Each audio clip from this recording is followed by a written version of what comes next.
from all this, we continue to ensure that we help the Somali restore their sovereignty. 2 months ago, the Al-Shabaab carried out an attack on the Burundian camp in Somalia.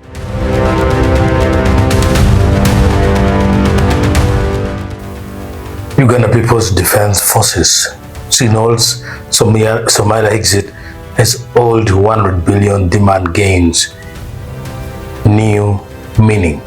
A major security and diplomatic shift is unfolding after the Uganda People's Defense Forces UPDF High Command resolved to withdraw all Ugandan troops from Somalia within 1 year unless critical funding gaps are urgently addressed. The decision was reportedly taken during a February 24, 2026 meeting at State House Entebbe, chaired by President Yoweri Kaguta Museveni. The High Command, which sets the military's top operation and strategic priorities, includes Chief of Defense Forces Muhoozi and the UPDF senior service commanders. Uganda has been deployed in Somalia since 2007, when it became the first country to send troops under the African Union mission in Somalia mission. That mission later transitioned into African Union Transition Mission in Somalia, ATMIS, and now operates as the African Union Support and Stabilization Mission in Somalia as EUSOM. For nearly 2 decades, Ugandan troops have fought Al-Shabaab, secured Mogadishu, protected federal institutions, trained Somali forces, and facilitated political stabilization. More than 40 battle groups have rotated through the mission. Uganda's role has often been described as decisive in preventing the collapse of Somalia's fragile federal government.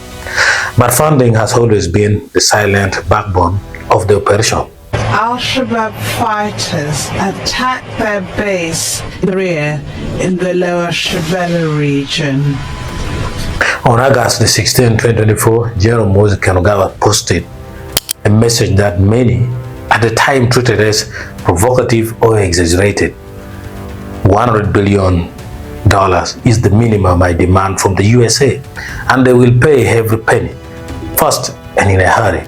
On top of that, they will invite me to visit the US Army soon. On the same day, he added, the USA owes at least $100 billion for our work in Somalia.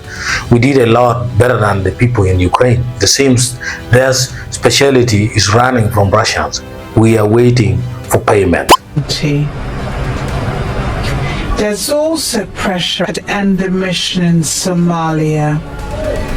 And now, after last week's raid, those statements were widely debated. Some dismissed them as political theater, others saw them as a blunt reflection of frustration over the financial burden Uganda has carried in Somalia.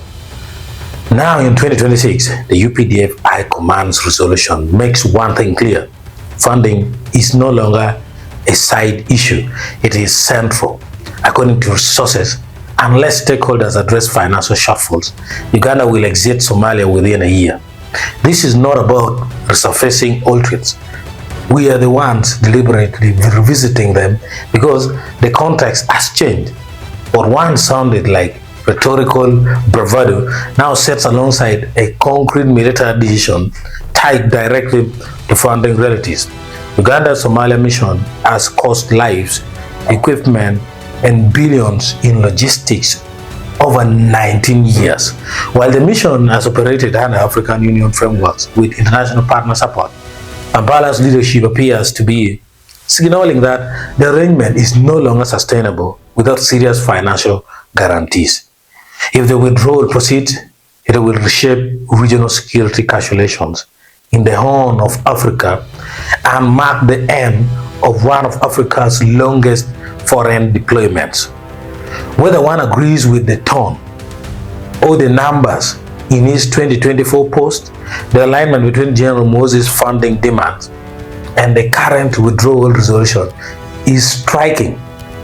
I think it's about time people start taking Muhoozi Kainerugab's tweets seriously, because sometimes they come true.